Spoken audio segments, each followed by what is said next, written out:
Good evening. My name is Paul Jensen, and I'm here to welcome you to the first installment of the Oneonta Theater film series, sponsored by the Friends of the Oneonta Theater.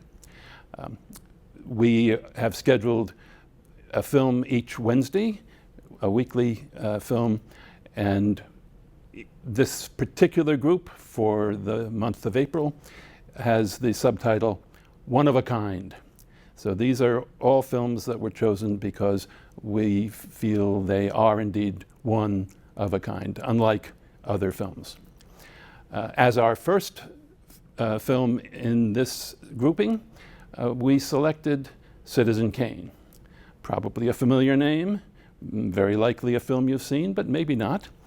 But remember, if you've only seen it at home, you've not really seen it. You need to see it on the large screen, the big theater screen that it was meant to be shown on, as in the Oneonta Theater. Citizen Kane is a film that in almost every respect is different from the films that went before in Hollywood. It broke almost every pattern. From the circumstances of the hiring of the creative crew and the talent to the end result.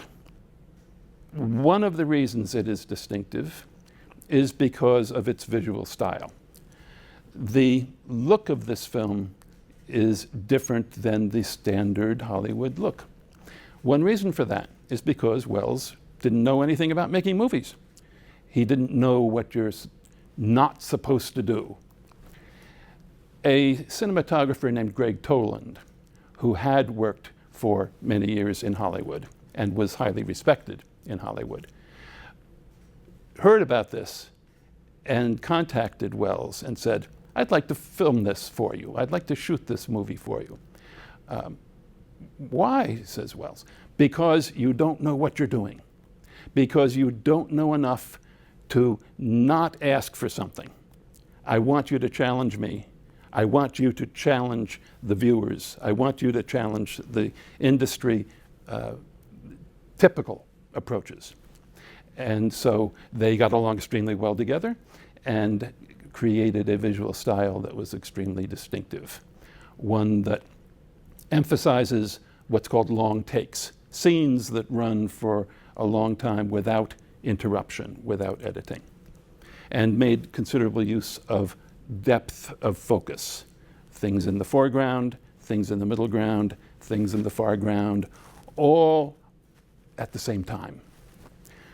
When Welles had arranged for the premiere of the film in 1941, he arranged for it to open without any opening credits. No, not even the logo for RKO. This he couldn't do, for the general distribution, but for the opening, so that it would start with a black screen and then the first image of the film would appear. Pay attention to that first image. I think it sums up the process and the challenge of all that's going to follow. A second image to think about, to notice and think about, is in one of the flashbacks of somebody's memory. The last time we ever see Kane. Make a note of how that's shown to us, how he's shown to us. Again, in one pictorial gesture, Welles and Greg Toland, the photographer, have provided us with something that metaphorically encapsulates the essence of Kane's complexity and human complexity in general.